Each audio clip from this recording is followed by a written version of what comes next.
Shalom, selamat pagi adik-adik. Kembali lagi bersama Lause. Pagi hari ini kita akan sama-sama kembali belajar firman Tuhan. Adik-adik, kita siapkan Alkitab kita. Kita akan berdoa sebelum kita merenungkan firman Tuhan. Mari kita berdoa. Tuhan Yesus, terima kasih Tuhan telah menolong kami pagi hari ini. Kami boleh bangun dengan tubuh yang kuat, dengan kesehatan yang daripada Tuhan. Tuhan, pagi hari ini kami akan merenungkan firman-Mu. Kiranya Tuhan menolong kami agar hati dan pikiran kami boleh tertuju kepada Tuhan dan kami boleh mengerti. Terima kasih Tuhan. Di dalam nama Tuhan Yesus kami berdoa dan mengucap syukur. Amin. Ya, pagi hari ini kita mau belajar apa lagi dari Alkitab adik-adik? Kalau seperti itu, mari kita buka bersama-sama dari 1 Petrus pasalnya yang ketiga ayat 18. Kita buka bersama-sama dari 1 Petrus pasalnya yang ketiga ayatnya yang ke-18. Kita akan baca bersama-sama 1, 2, 3. Sebab juga Kristus telah mati sekali untuk segala dosa kita, Ia yang benar untuk orang-orang yang tidak benar, supaya Ia membawa kita kepada Allah. Ia yang telah dibunuh dalam keadaannya sebagai manusia, tetapi yang telah dibangkitkan menurut Roh. Ya adik-adik, kemarin kita sudah belajar bersama Lause Ika bagaimana dampak yang mengerikan dari dosa. Waduh, sangat mengerikan bukan? Adik-adik masih ingat ada 3 dampak dari dosa. Yang pertama, kita mendapat hukuman maut. Yang kedua, persahabatan kita dengan Allah menjadi rusak. Dan yang ketiga, yang paling mengerikan, kita menjadi musuhnya Allah. Allah menganggap kita sebagai musuhnya. Ya, oleh sebab itu adik-adik, Lause, bagaimana kalau sudah seperti itu? Apa yang harus kita perbuat? Apakah kita bisa menyelamatkan diri kita sendiri? Apakah kita bisa menolong diri kita sendiri? Bisa atau tidak ya? Jawabannya tidak bisa ya. Kita tidak bisa menolong diri kita sendiri oleh karena kita sudah sepenuhnya berdosa. Ya, adik-adik, Allah mau menolong kita dan menyelamatkan kita. Itu yang sudah kita baca di dalam 1 Petrus pasal 3 ayat 18 tadi. Karena apa adik-adik?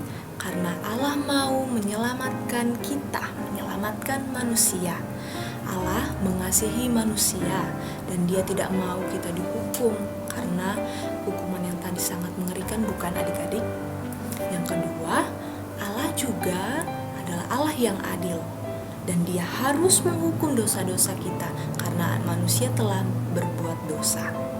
Tuhan kita, Allah kita adalah Allah yang pengasih dan adil adik-adik. Mazmur 116 ayat 15.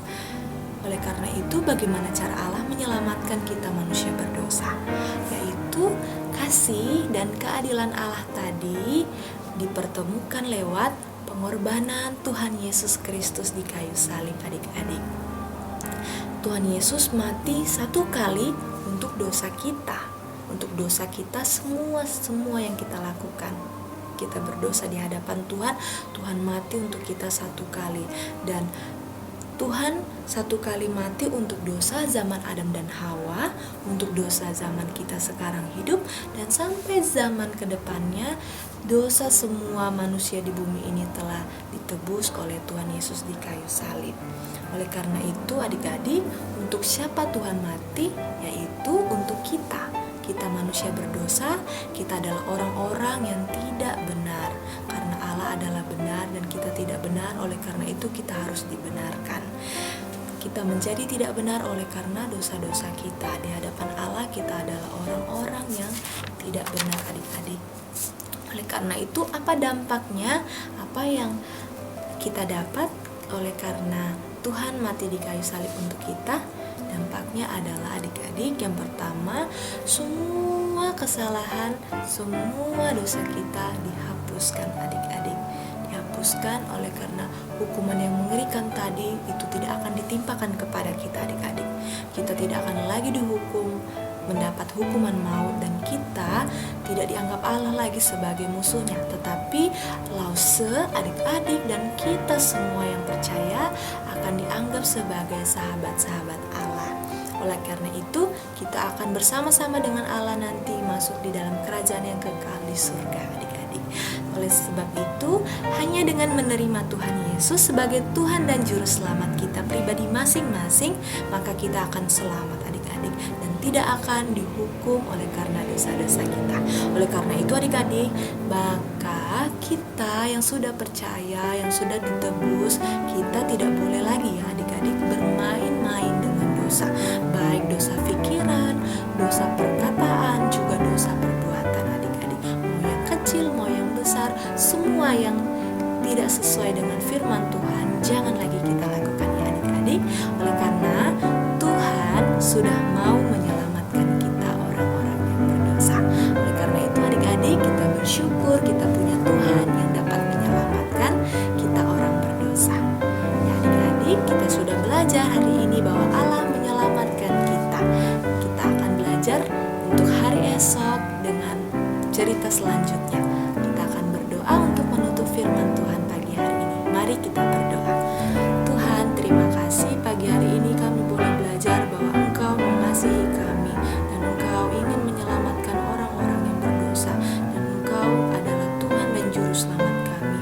Kiranya Tuhan menolong kami supaya kami percaya sungguh-sungguh kepadamu dan kami tidak lagi bermain-main dengan dosa.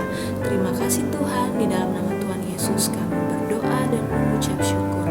Amin. Ya, adik-adik, sampai jumpa di cerita selanjutnya. Dadah.